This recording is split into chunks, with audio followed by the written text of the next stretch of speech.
Plaza सिनेमाजवळ बस स्टॉपला एका travel व्हॅननं best बसला धडक दिली होती। त्या बेस्ट बसने पुढे बस स्टॉपवर धडक दिल्याने त्या ठिकाणी एक जणाचा मृत्यू तर 3 जण गंभीर जखमी झाल्याची माहिती मिळाली। त्यानंतर आता आपण पाहतोय की जी ट्रॅव्हल व्हॅन जी आहे ते शिवाजी पार्क पोलीस ठाण्याच्या हद्दीमध्ये उभी करण्यात आलेली आहे। त्या संपूर्ण ट्रॅव्हल व्हॅनची तपासणी जी आहे ते फॉरेन्सिक टीमच्या वतीनं करण्यात आलेली आहे। कारण की काल 11:30 वाजता प्लाझा सिनेमाजवळ जे बस स्टॉप आहे या बस स्टॉपवरती ट्रॅव्हल व्हॅननं बेस्ट बसला धडक दिली आणि या बेस्ट बसच्या धडकेमध्ये बेस्ट बसची धडक थेट बस स्टॉपवर जाऊन आदळली आणि त्यामध्ये 1 जणाचा मृत्यू तर 3 जण गंभीर जखमी जे आहेत ते गंभीर जखमी झाले। त्यांच्यावरती सायन रुग्णालयामध्ये सध्या उपचार सुरू आहेत। आपण समोर पाहू शकतो की समोर जी ट्रॅव्हल व्हॅन दिसते त्याच ट्रॅव्हल व्हॅननं बेस्ट बसला जी आहे ते धडक दिली होती आणि ती धडक दिल्यानंतर रात्री बेस्ट बसच्या जे बस स्टॉपवरती काही प्रवासी उभे होते। त्या प्रवाशामधील एका प्रवाशाचा 37 वर्षीय प्रवाशाचा मृत्यू झाला तर 3 जण जे आहे ते गंभीर जखमी असल्याची सध्या माहिती मिळते।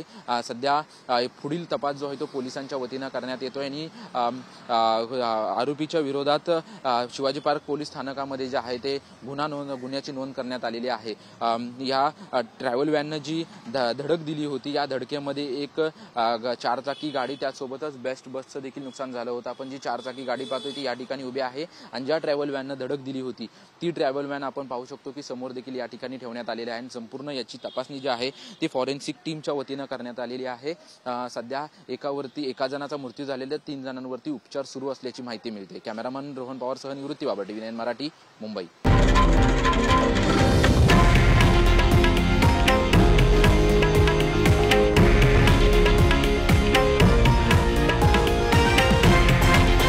हे आहे देशातील नंबर 1 न्यूज नेटवर्क आणि आपण पाहत आहात TV9 मराठी, एकमेव।